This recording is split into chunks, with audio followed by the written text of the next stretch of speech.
Welcome to campus space. ഈ കാലഘട്ടത്തിൽ നമ്മുടെ എല്ലാം പ്രൈവസി, സ്റ്റാറ്റസ്, മണി ഇവയെല്ലാം ബാധിക്കുന്ന ഒരു സീരിയസ് ഇഷ്യൂ ആണ് സൈബർ അറ്റാക്ക് അഥവാ ഹാക്കിംഗ്. ഇനി എന്താണ് ഈ സൈബർ സെക്യൂരിറ്റി?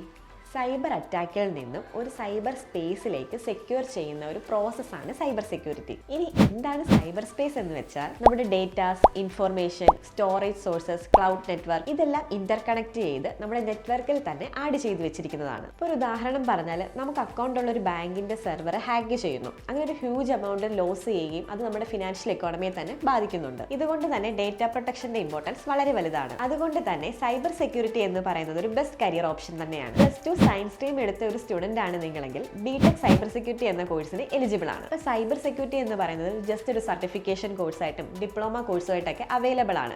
പക്ഷേ ഇങ്ങനെ ഒരു ജസ്റ്റ് ഒരു സർട്ടിഫിക്കേഷന് വേണ്ടി പഠിക്കാതെ ബേസിക് ഡിഗ്രിയോടൊപ്പം പ്രത്യേകിച്ചും ബിടെക്കിനൊപ്പം ആണെങ്കിൽ മറ്റ് കോഴ്സിനെ അപേക്ഷിച്ച് ഇതിന്റെ വാല്യൂ കൂടുതൽ തന്നെയാണ്. ഇനി ഇതിൽ വരുന്ന ബേസിക് ടോപ്പിക്സ് എന്താണെന്ന് നമുക്ക് നോക്കാം. Networking devices, networking protocol, system security, അടുത്തത് വെബ് സെക്യൂരിറ്റി, അതിൽ മാൽവെയർ അറ്റാക്സ്, ത്രെഡ്സ് അതിനൊക്കെ എങ്ങനെ ഡിഫെൻഡ് ചെയ്യാമെന്നതാണ് കൂടുതലായും പഠിക്കുന്നത്. അതുപോലെ തന്നെ ക്ലൗഡ് സെക്യൂരിറ്റി, എത്തിക്കൽ ഹാക്കിംഗ്, സിസ്റ്റം സേഫ് ആണോ, എങ്ങനെ പ്രിവെന്റ് ചെയ്യാം തുടങ്ങിയ ഡീറ്റെയിൽസ് ആണ് ഈ കോഴ്സിൽ പഠിക്കാനുള്ളത്. ഇനി ഇത് പഠിച്ചാൽ എന്തൊക്കെ ജോബ്സ് കിട്ടുമെന്ന് നമുക്ക് നോക്കാം. Security analyst, security administrator, security architect, ethical hacker, security research, forensic analyst തുടങ്ങിയവയാണ് മെയിൻ ജോബ് റോൾസ്. അപ്പോൾ ഇതൊക്കെയാണ് ബേസിക് ആയിട്ട് ബിടെക് സൈബർ സെക്യൂരിറ്റി ചൂസ് ചെയ്യുന്ന ഒരു സ്റ്റുഡന്റ് അറിഞ്ഞിരിക്കേണ്ടത്. ഈ സൈബർ സെക്യൂരിറ്റി എന്ന് വെച്ചാൽ പഠിച്ചെടുക്കാൻ അത്ര ഡിഫിക്കൽട്ട് ഒന്നുമല്ല. ഒരു ആവറേജ് സ്റ്റുഡന്റ് പഠിച്ചെടുക്കാൻ പറ്റുന്ന സിലബസും ടോപ്പിക്സും മാത്രമേ അതിൽ വരുന്നുള്ളൂ. അപ്പോൾ ഈ കോഴ്സിനെ പറ്റിയും ഈ കോഴ്സ് പഠിക്കാൻ പറ്റിയ ബെസ്റ്റ് കോളേജിനെ പറ്റിയും കൂടുതൽ ഡീറ്റെയിൽസ് അറിയാൻ സ്ക്രീനിൽ കാണുന്ന നമ്പറിൽ കോൺടാക്ട് ചെയ്യൂ. വീഡിയോ ഇഷ്ടമായെങ്കിൽ ലൈക്ക് ചെയ്യൂ. കൂടുതൽ വീഡിയോസിനായി ചാനൽ സബ്സ്ക്രൈബ് ചെയ്യൂ.